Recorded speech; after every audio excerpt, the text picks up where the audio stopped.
Hello，大家好，我是居民，欢迎准时收听居民带你看见台湾每日新闻。大家有注意到，昨天我们已经将名称改为居民深度报道了吗？以后本节目就改名为居民深度报道。大家知道为什么吗？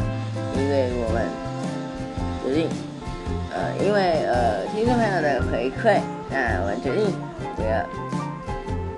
不再直播每日新闻，改播我们的深度报道系列专题，以及娱乐新闻，还有一周生活大事。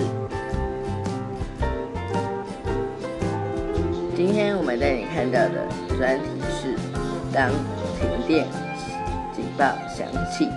因为节目异动，我们紧急制作了这一次的专题，希望大家喜欢。2020年5月13日和17日，全台发生了分区轮流停电。停电的原因到底是什么呢？电真的不够吗？面对极端气候的挑战，不断上升的用电量，该如何应对种种的变局？5月13日下午，许多人的手机都发出了警示声。不久，全台湾开始分区轮流停电，交通号志因为停电而熄灭，路口交通混乱。有些路口因为有路一交出道，才能暂时度过交通混乱期。大部分的商店都没有备用电源，只好暂停营业。轮流停电的状况到晚上8点才结束。昨天经济部和台电发布停电原因，表示是因为人为的疏失酿祸，因为台电人员误触了变电所开关，导致新达电厂4座的机组跳机，瞬间丧失2000多万瓦电。台电表示会加强人员的教育，避免发生类似的事故。不过，许多民众都还是很怀疑，当天台电官网上的备转容量率，不是还有10%吗？为什么电力回复时间要花6个小时之久？而且因为缺水，西部的水力发电机机组电量差不多都是挂零的状态。另外，水情已经不佳，长达了半年，台电仍将水力算进了备转容量率之内，是不是有恐爆的问题呢？缺水又遇到高温，5月中气温连续几天都达到38度，南部甚至出现了40度的记录，用电量持续飙升，创下历年5月的新高。台电下秋备转容量率，电力灯号也从绿灯转成黄灯。不料5月17日下午，新达电厂1号机又发生故障跳机。白天有太阳能光电还可以顶着度过，但到了太阳下山，进入夜间峰，供电告急，又再度启动了分流的停电。最后，蔡英文总统也为5天内停电2次道歉。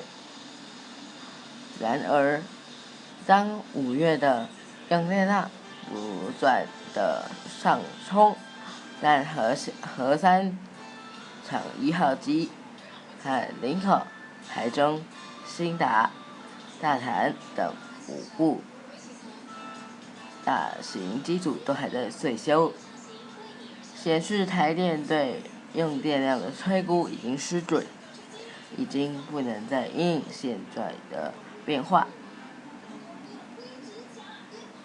现在目前太阳的光电设施容量已经达到了5.5 GW， 可以满足白天9点到下午5点的尖峰用电。现在电力最吃紧的时间，已经从下午2点逐渐转移到没有太阳的晚上7、8点。因此，尖峰用电量和备转容量率的计算必须随着调整。尖峰时段转到夜晚时间，电价也应该做调整。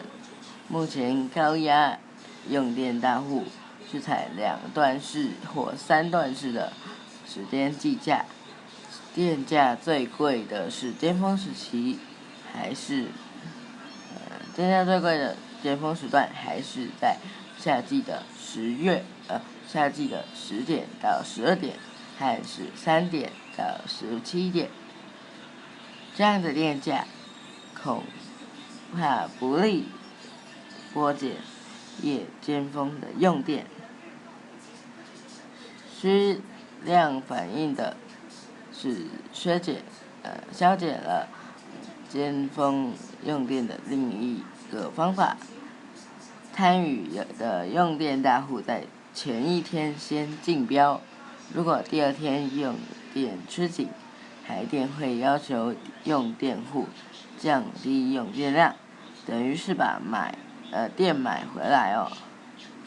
台电在5月18日曾经透过需量反应抑制降低80万瓦的用电。